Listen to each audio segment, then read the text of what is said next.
Today, we'll show you how to unlock a vívofit Junior 2 adventure map that comes with the purchase of a vívofit Junior 2 accessory band.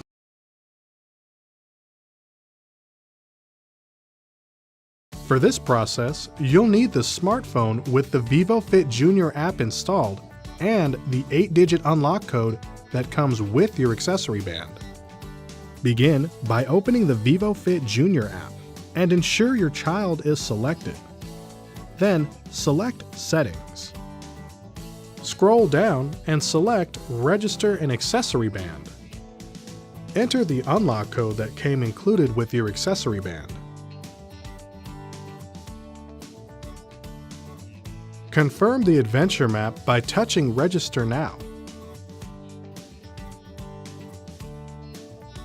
Select Change Now. Select the new adventure map. When you select a new map, progress in your current mission will be lost. Once changed, you can back out of the user settings and begin using the new adventure map from the child's dashboard. And that's it. For more help, visit support.garmin.com.